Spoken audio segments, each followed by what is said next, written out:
السلام علیکم اسٹوڈنٹ، آج ہم نے پڑھنا ہے جملے کی قسمیں۔ جملے کی دو قسمیں ہیں، جملہ اسمیہ اور جملہ فعلیہ۔ سب سے پہلے ہے جملہ اسمیہ۔ جملہ اسمیہ وہ جملہ ہے جس میں مسند علی اور مسند دونوں اسم ہوں اور اس کے آخر میں فعل ناقص آئے۔ مثلاً حمید بڑا ذہین ہے۔ اس جملے میں حمید مسند علیہ، بڑا ذہین مسند اور فعل ناقص ہے۔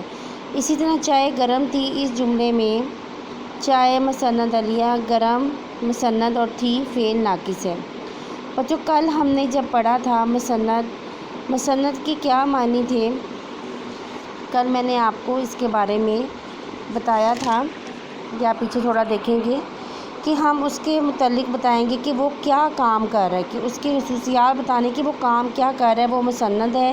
اور مسند علیہ کیا تھا کہ جس کے بارے میں ہم بات کر رہے ہیں، ٹھیک ہے۔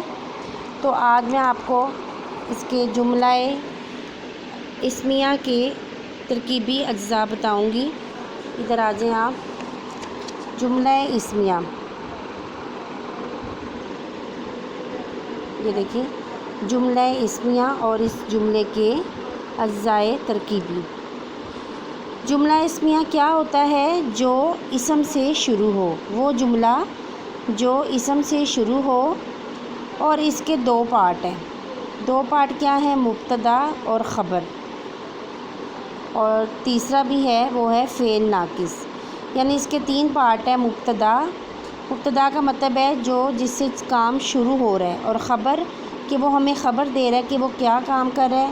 تیسرا یہ فعل ناقص کہ جملہ ختم کس پہ ہو رہا ہے۔ جیسے مثال ہے اکرم بیمار ہے۔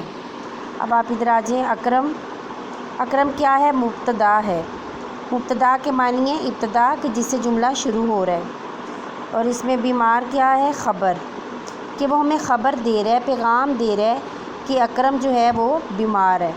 اور اس میں ہے کیا ہے؟ فعل ناقص، جس سے جملہ مکمل ہو جاتا ہے، ٹھیک ہے۔ اکرم بیمار ہے، اکرم مبتدا ہو گیا، بیمار خبر ہے اور ہے فعل ناقص ہے، اس سے ہمارا جملہ مکمل ہو جاتا ہے۔ اس کے بعد آپ پڑھیں گے جملہ فعلیہ کے ترکیبی اجزاء۔ جملہ فعلیہ میں آپ دیکھیں، جیسے آپ نے اس بک میں دیکھا ہے، جملہ فعلیہ انہوں نے یہ لکھا ہوا ہے، جملہ فعلیہ وہ جملہ ہے جس میں مسند علیہ اسم ہو اور مسند فعل۔ جملہ فعلیہ میں فعل ناقص کی بجائے فعل تعمیم آتا ہے، جس سے کام کا تصور واضح ہو جاتا ہے۔ مثلاً حمید دوڑا، رشید پڑھتا ہے، فعلیہ جملے ہیں۔ اس کو میں آپ کو آسان الفاظوں میں سمجھاؤں گی کہ جملہ فعلیہ کے اجزاء ترکیبی کیا ہیں۔ اس کے تین ہیں، فاعل، مفعول اور فعل۔ جیسے مثال لے لیں، عادل سبق پڑھتا ہے، ٹھیک ہے۔ اس میں عادل کیا ہے؟ فاعل ہے، یعنی کام کرنے والا، جو کام کرے گا وہ کیا ہے؟ فاعل ہے۔ نمبر دو پہ کیا ہے؟ نمبر ایک پہ تھا فاعل، نمبر دو پہ مفعول۔ سبق کیا ہے؟ مفعول ہے، جس پر کام ہو رہا ہے، یعنی وہ سبق پڑھ رہا ہے، یعنی اس پہ کام ہو رہا ہے۔ نمبر تین کیا ہے؟ پڑھتا، یہ کیا ہوگا؟ فعل، جو کام ہو رہا ہے، یعنی وہ پڑھا کہ اس متعلق کام ہو رہا ہے، وہ کیا کہلائے گا؟ فعل۔ اور ہے کیا ہے؟ فعل ناقص، جس نے جملے کو پورا کر دیا، یعنی مکمل کر دیا۔ نمبر 4 پہ اس نے جملے کو پورا کر دیا۔ جیسے عادل سبق پڑھتا ہے، اس میں عادل فاعل ہے، یعنی جو کام کر رہا ہے۔ سبق کیا ہو گیا؟ مفعول، جس پر کام ہو رہا ہے۔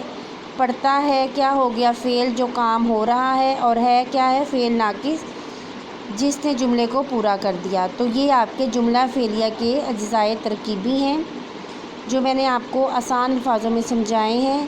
یہ بچوں آپ نے کام یاد کرنا ہے اور اس کو اپنی کاپی پہ رائٹ بھی کرنا ہے، اور آپ کو سمجھ آ گئی ہوگی، اور آپ نے اس کی اچھی طرح سے پیاری رائٹنگ کرنی ہے، ٹھیک ہے۔ اللہ حافظ۔